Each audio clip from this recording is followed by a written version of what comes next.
giáo Việt Nam thống nhất Bắc Nam Trung từ nay, một lòng chúng ta tiến lên vì đạo tiếng, nào cùng vui trong anh là ba sáng người bốn phương và ca đón chào Phật giáo Việt Nam, nói tấm gương ngày ca giải qua chúng sanh, chúng ta dốc lòng nguyện cùng gieo rắc quanh mình, bao nỗi vui lành tràn lan lòng tan đau đớn, chắp tay ca cùng dưới đài sân bóng kết đoàn. Phật giáo Việt Nam thống nhất Bắc Nam Trung từ nay, ta cùng chúng ta kết thêm một ngàn sen, cùng làm sao cho hoa sen đời đời đời gác hương, muôn phương thắm nhớ Phật giáo Việt Nam.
Nam mô Hương Cúng Dường Vô Lượng Tâm Phương Phật Đền Cúng Dường Vô Lượng Tâm Phương Pháp Mưu Cúng Dường Vô Lượng Nhân Duyên Hiền Thánh Tăng Văn Hương Phổ Phúng Chính Tình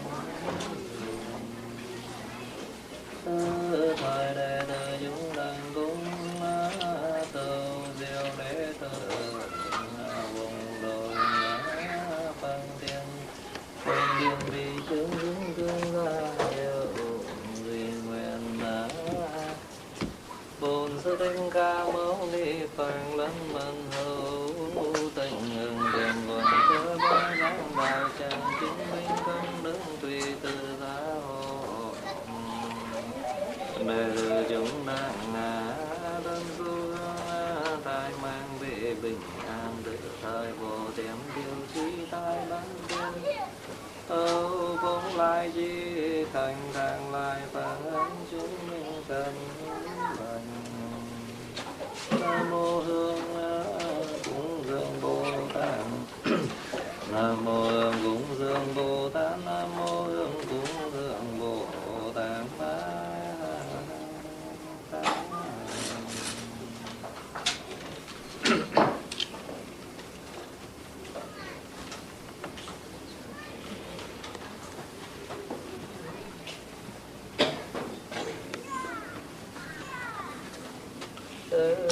bàn toán nghiêm vi siêu tướng đăng kỳ quan mạng diệm tu lai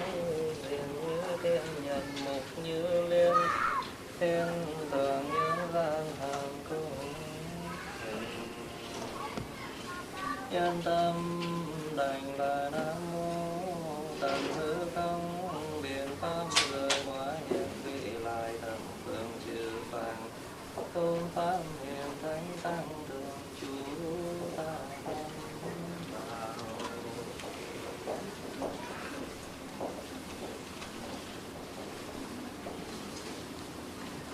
Yên tâm đảnh là nam mô ta bà lão chu yêu ngự dùng sư thánh ta mới ni phật đại trí văn thù sư lời Bồ Tát đại hạnh phổ hiền Bồ Tát vinh sơn hồi thượng bằng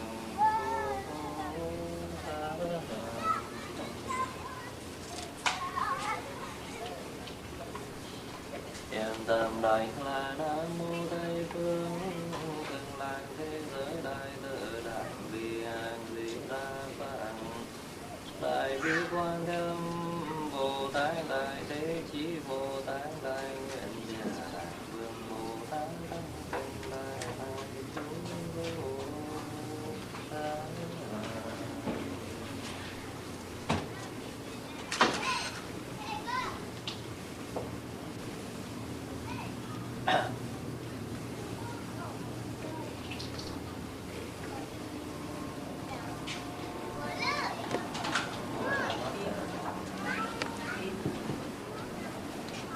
Bắt đầu xin mời toàn thể quý Phật tử đồng chắp tay niệm Phật cầu gia vị.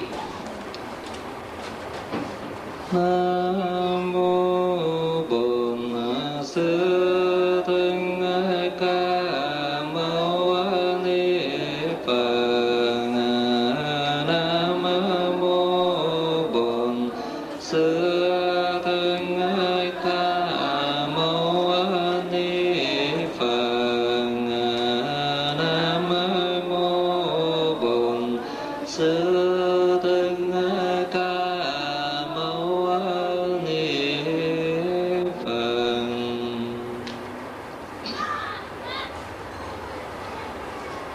Di Đà Phật. Hôm nay đây tôi có cái nhân duyên được lần đầu tiên ghé về cái thành phố Pensacola này để mà gặp gũi đàm đạo với quý Phật tử của ngôi chùa Diệu Đế ở thành phố này. Ngôi chùa này tuy rằng là không có thầy chủ trì, nhưng mà Phật tử ở đây cũng đã phát tâm rất nhiều trong công việc xây dựng một ngôi chùa tương đối là khang trang, và cũng không có thiếu phần trang nghiêm. Đó cũng là nhờ cái công đức của Hòa Thượng Chí Trơn dìu dắt Phật tử ở nơi này thành lập được một ngôi chùa. Và khi chúng ta có một ngôi chùa thì cái cứu cánh của mọi người là cố gắng duy trì ngôi chùa. Nhưng mà dĩ nhiên mình biết rằng là khi mình duy trì ngôi chùa không phải chỉ duy trì ở cái hình thức không thôi. Tức là làm sao để có một cái nhà, một cái điện. Ngoài cái tinh thần đó ra, mình còn phải duy trì bằng một tinh thần khác. Bởi khi mình tu học, mình đừng bao giờ ngộ nhận hay lầm lẫn phương tiện thành cứu cánh. Chùa chỉ là phương tiện, cứu cánh chính là sự tu tập. Làm sao cho mình được thanh tịnh, cho mọi người được thanh tịnh, cho thế giới được thanh tịnh. Có như vậy thì mình và chúng sinh mới có thể được hưởng hạnh phúc. Và có như vậy thì cái cứu cánh của Phật Pháp nó mới hiện. Chứ nếu mà mình chỉ nghĩ rằng là làm thế nào để có một cái cơ sở cho to, mà mình không có mở rộng cái tâm của mình to theo, thì cái cơ sở đó của mình tuy to nhưng mà không dung chứa được ai hết. Bởi cái tâm của mình nó hẹp hòi, hay là cái tâm của mình nó không được trong sáng hay là thanh tịnh, cho nên không giúp hóa nổi kẻ khác. Và cái chùa chỉ là một cái môi trường làm sao để giúp hóa tâm hồn của mọi kẻ, chuyển hóa họ từ một cái phiền não, ô nhiễm trở thành một cái sự hạnh phúc và thanh tịnh. Thì đó mới là cái cứu cánh của chùa. Cho nên tất cả những hình thức cơ sở này kia của mình nó chỉ là phương tiện thôi. Cái cứu cánh cần phải đạt được chính là cái tâm của mình, làm sao cho nó được khinh an, cho nó được thoải mái. Và chính cái khinh an và thoải mái nói trên mới độ người khác được, mới giúp người khác được. Một tâm hồn phiền não, một tâm hồn bực dọc, tâm hồn nó không giúp ai được hết, mà còn ngược lại, còn làm phiền nhiều người khác. Và sống trong cái cuộc sống này, một con người nó chỉ có giá trị hay không là ở điểm rằng là mình có giúp được kẻ khác hay không. Mình sống trong cuộc sống thì mình biết rằng là người ta ai cũng có cái xu hướng rằng là thích hai cái điều là được khen đó, được khen giỏi hay được khen là tốt. Mình thích hai cái đó lắm. Thích hơn là khen mình giàu có hay là xinh đẹp nữa. Tại vì nếu bảo mình đẹp mà nói đẹp nhưng mà ngu thì mình buồn lắm. Nhưng mà nói xấu nhưng mà giỏi lắm, mình chắc thích hơn. Còn nếu bảo mình đẹp mà ngu lắm thì mình sẽ bất mãn vô cùng. Hay là bảo đẹp ấy nhưng mà rất là bất lương, mình khó chịu ghê lắm. Nhưng mà bảo người đó tuy không được đẹp, tuy xấu một chút nhưng mà rất là tốt, có lẽ mình thích hơn.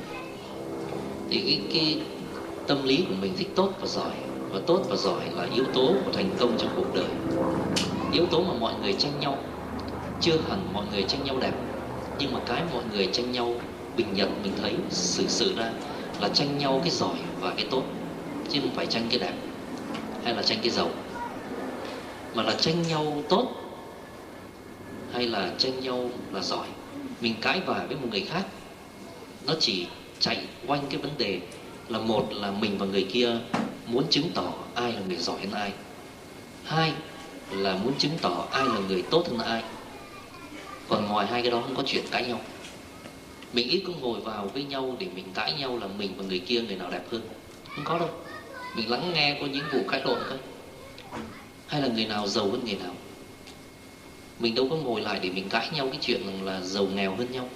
Nhưng mà ngồi vào với nhau chỉ có cãi cái chuyện giỏi dở, chỉ có cãi cái chuyện tốt xấu.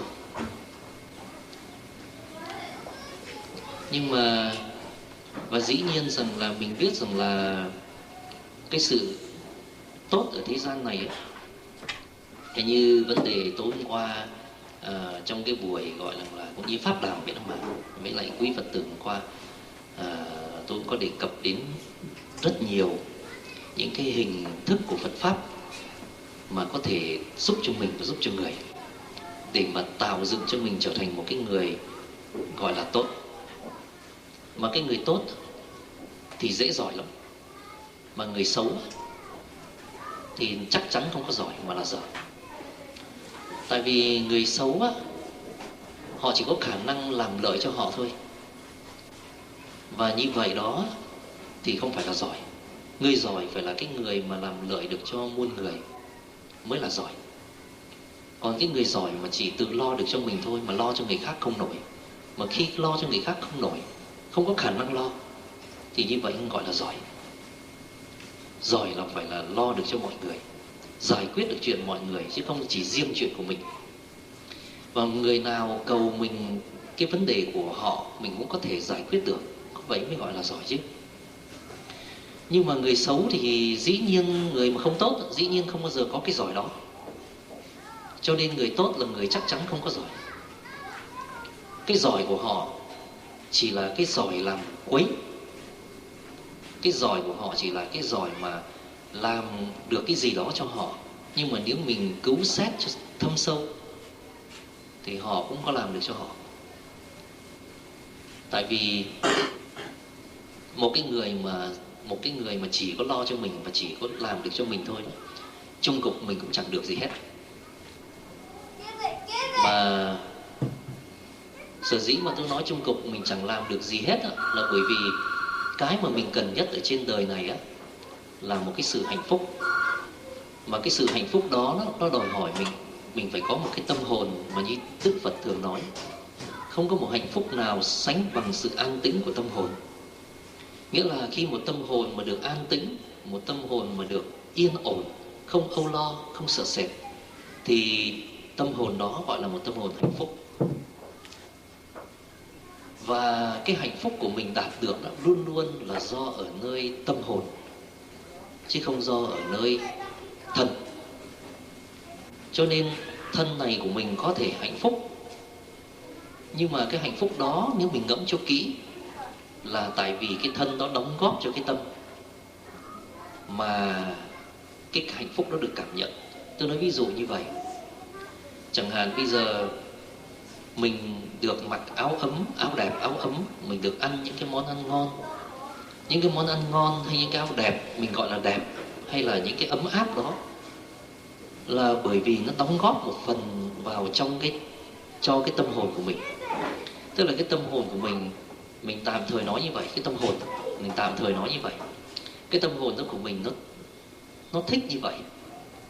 Nó thích ăn cái món đó, nó thích được hưởng thụ như vậy. Và cái tâm làm đáp ứng với cái nhu cầu của nó, cho nên nó càng thấy là hạnh phúc. Cho nên nếu mà chỉ thân thuần túy thì không có được hạnh phúc, mà phải có tâm ở trong cái hạnh phúc. Tôi nói thêm một cái ví dụ.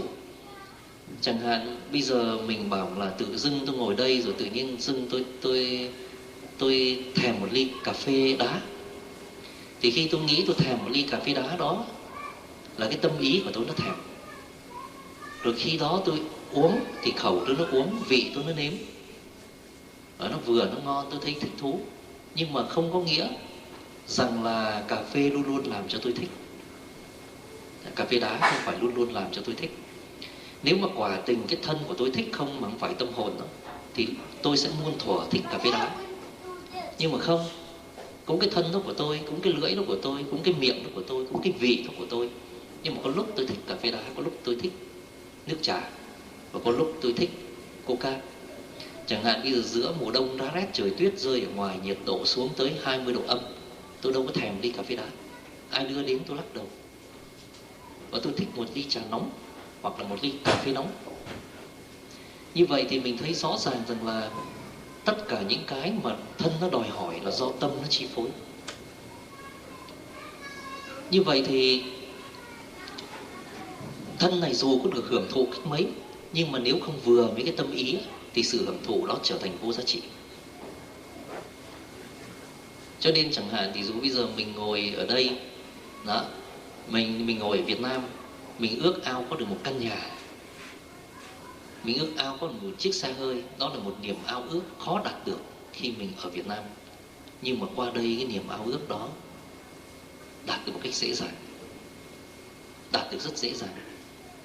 Nhưng mà mình thấy rằng là cái mà hồi xưa mình ao ước, ngày nay cái ao ước đó đâu phải là một hạnh phúc. Mình sống trong một căn nhà rồi đó, mình có một chiếc xe rồi đó, nhưng mà đâu phải là xong hết mọi sự, là hạnh phúc rồi đâu. Và khi đó cái tâm ý của mình nó cho mình thấy rằng là cái xe, cái nhà không chưa có làm cái mảy may gì hạnh phúc cho mình hết. Hạnh phúc còn là những chuyện khác nữa, còn là những cái chuyện ngoài cái thân này nữa. Cho nên mình biết rằng là như thế, nếu mà chỉ đáp ứng cho cái thân thôi mà không đáp ứng cho cái tâm á, thì hạnh phúc vẫn không đến được.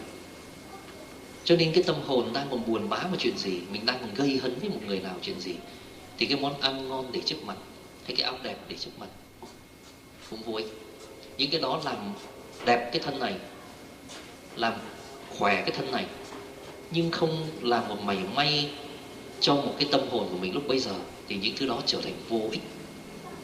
Mình ăn không biết ngon khi mình đang sân hận, mình mặc không thấy đẹp khi mình đang đau khổ. Như vậy thì rõ ràng là cái câu Phật ngôn mà Đức Phật nói không có một hạnh phúc nào sánh bằng sự an tĩnh của tâm hồn, nó không sai một mảy may. Mà hễ cái tâm hồn khi nào được thư thái, được an tĩnh, thì đó mới là hạnh phúc. Nhưng mà làm sao để được một cái tâm hồn thư thái và hạnh phúc? Thì mình biết ngay rằng một cái tâm hồn thư thái và hạnh phúc là một cái tâm hồn không phiền não, không bất mãn, không bực dọc.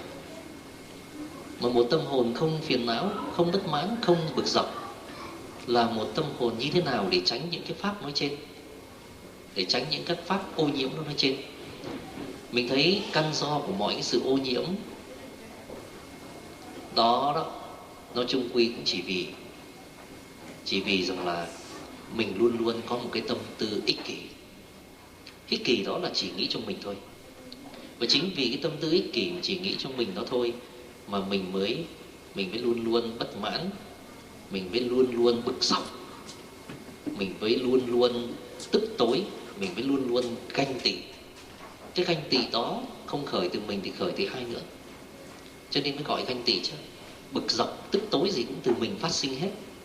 Nhưng mà sở dĩ mà là một cái người ích kỷ, người đó một cái tâm hồn nó rất dễ mất an tĩnh. Mà một cái tâm hồn mà thanh tịnh, nghĩ tới một cái sự gì đó,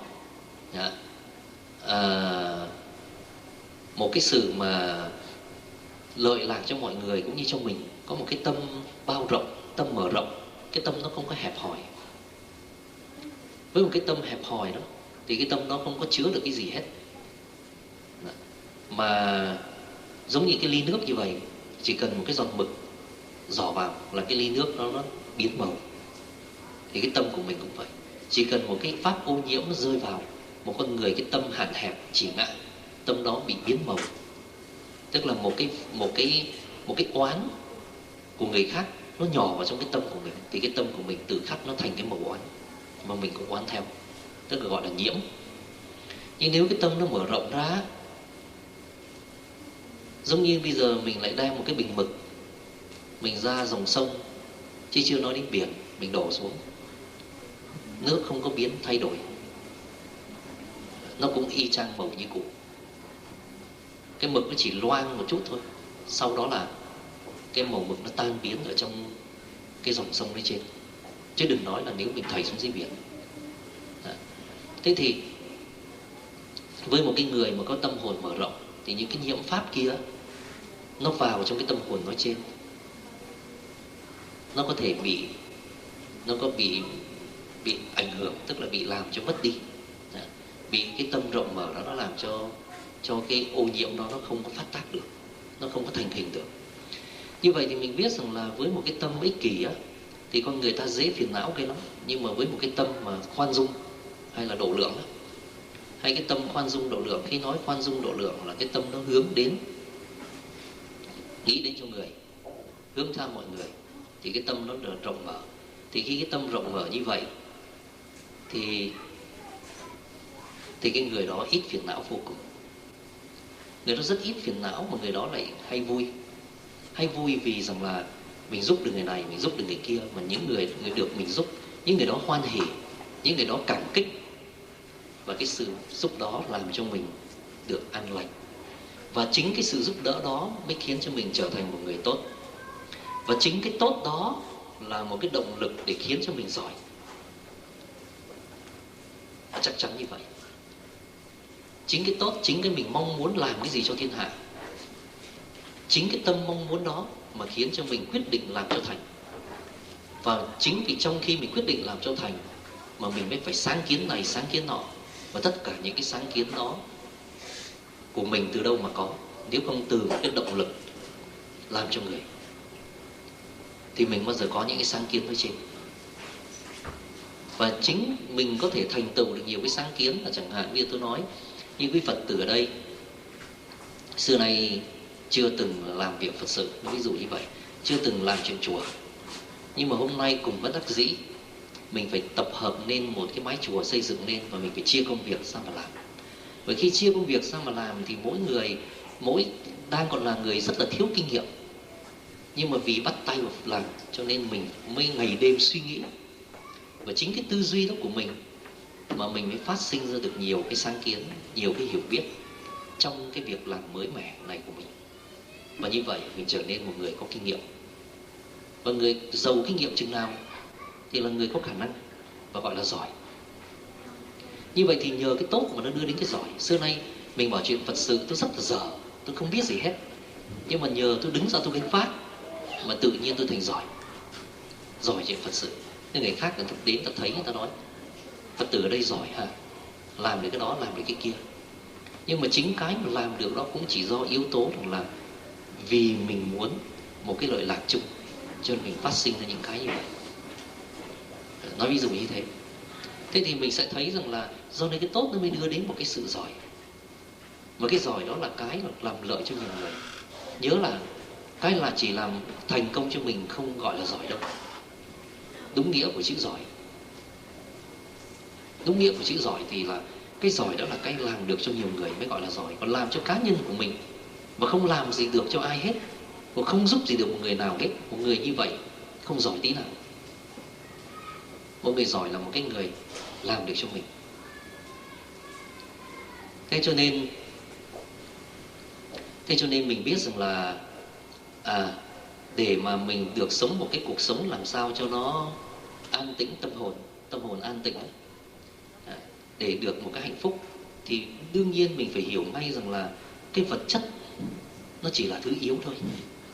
Cái tinh thần nó mới là cái chính. Tại vì cái vật chất không bao giờ đủ để làm cho mình hạnh phúc. Như nãy giờ tôi ví dụ, mà phải cái tâm hồn yên tĩnh. Cho nên có nhiều người ngộ nhận và nghĩ rằng là phải chi mình có vàng có bạc nhiều chắc mình sướng. Lầm rồi. Đi hỏi Michael Jackson thử, hay là đi hỏi nhiều nhà tỷ phú khác thử, xem họ có sung sướng không. Không có đâu. Họ cũng lo y chang mình, nhưng mà lo giống hệt mình nhưng hình thức lo khác. Mình nghèo lo theo nghèo, họ giàu lo theo giàu. Mình nghèo á thì mình bảo thôi cái nhà mình tự cắt cỏ lấy, thì mình phải lo cắt cỏ.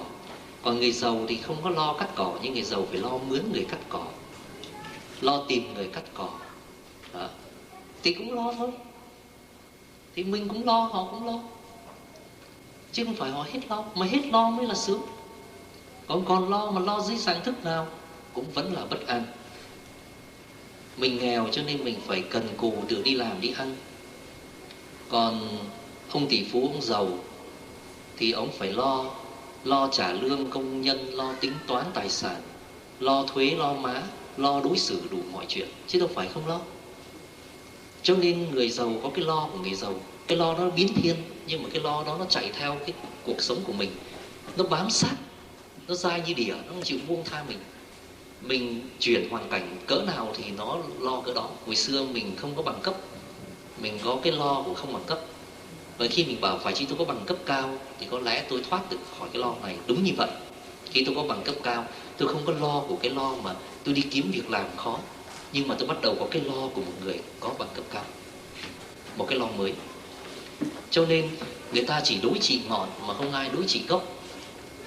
Mình cứ mải mê bệnh đâu chữa đó, mà mình không chữa tận căn. Chứ tận căn của tất cả những cái mầm mống của sự âu lo, của sự bất ổn trong đời sống. Và tâm trí của mình luôn lúc nào cũng bất ổn hết. Cho nên chính vì vậy mình so với Việt Nam là giàu hơn nhiều rồi, nhưng mà mình đâu có yên tâm. Hồi ở Việt Nam thì mình ao ước, mình bảo nếu tôi được như vậy thì tôi sẽ khỏi lo gì, tôi sẽ rảnh rang tôi đi chùa. Nhưng bây giờ mình đã được cái niềm ao ước ở kia rồi, cho nên mình đừng có ao ước hơn nữa. Bây giờ mình ao ước, mình bảo phải chi tôi trúng 3 triệu để tôi lo chùa. Nhưng khi mình trúng 3 triệu rồi thì mình sẽ có cái vấn đề của 3 triệu. Mình sẽ có vấn đề của 3 triệu. Cho nên bây giờ mình hỏi mấy anh có 5 triệu, anh thấy anh có dư. Anh nói anh bảo phải chi tôi có 15 triệu tôi sẽ giúp chùa. Nhưng bây giờ mình đi hỏi anh 15 triệu, anh 15 triệu không thấy mình có dư.